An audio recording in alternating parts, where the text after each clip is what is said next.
Update. I took the fall for my brother and ended up serving 2 years in prison. While inside, I unexpectedly saved the daughter of the richest man in town. As a token of gratitude he gave me 100 million. Part 2. Without hesitation Greta responded, Janina, before you could make money and support the family so we all got along, but now you're just an ex-Sion. Finding a decent job or a husband will be nearly impossible. In your situation, what can you do but leech off us? Why should we still treat you well? My heart sank and I asked painfully, so because I'm no longer useful and might be a burden, you don't care about me anymore? Nina, it's not our fault. Melanie looked at me and finally said, another mouth to feed isn't something we can afford. You're better off finding a place to rent and taking care of yourself instead of being a burden to us. And the birth? I looked at Melanie with a pained expression. Mom, you were the ones who begged me in tears to take the fall for James. You said if I did, I'd be the savior of this family, and you'd repay me no matter what. Now I just got out and haven't even had a sip of water at home and suddenly I'm a burden. I've given so much for this family. I handed over all my wages, contributed to buying this house, and even served 2 years in prison for James.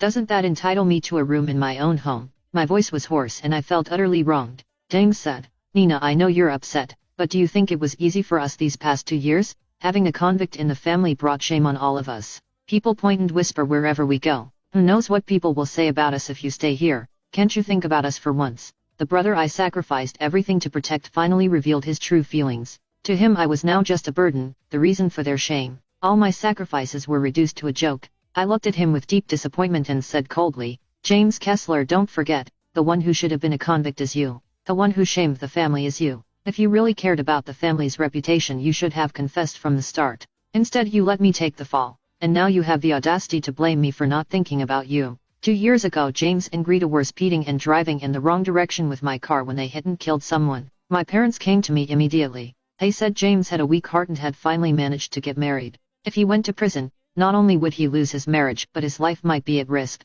They cried and begged me to take the blame for him. I promised that the whole family would repay me generously once I got out.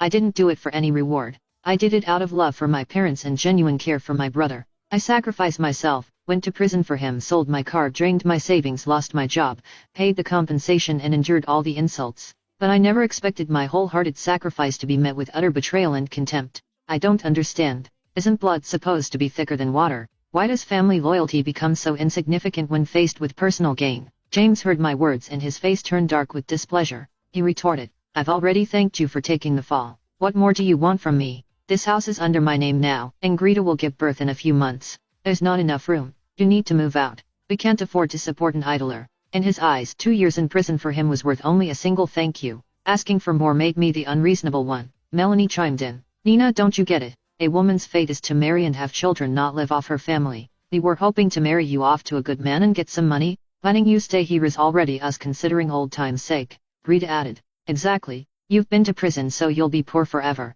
If we let you stay you'd drain us dry. Greta rubbed her belly and spoke mercilessly. Seamus put out his cigarette and said coldly, Janina, you're grown up now. It's time you understood the importance of contributing to the family instead of causing trouble. Each of their words felt like a sharp knife piercing my heart. Despite my overwhelming disappointment my eyes welled up. I looked at them and said hoarsely, no wonder you never visited me once during my 2 years in prison. I thought you were just too busy to see me. But now I see you only saw me as a moneymaker. You kicked me to the curb without hesitation the moment I couldn't make money anymore. I tilted my head back, fighting to hold back my tears. Then I asked, so you're all determined to kick me out today? Yes, Seamus replied without hesitation. Melanie, James and Greta all looked equally resolute. Clearly there was no room for negotiation. I saw no trace of affection in their eyes. I nodded, my heart completely broken. Fine, as you wish. From today, we're done, and I hope you won't regret it. I finally saw them for what they were. These people I'd longed for during my 2 years in prison didn't deserve my sacrifices. The 100 million I had planned to share with them would now remain with me.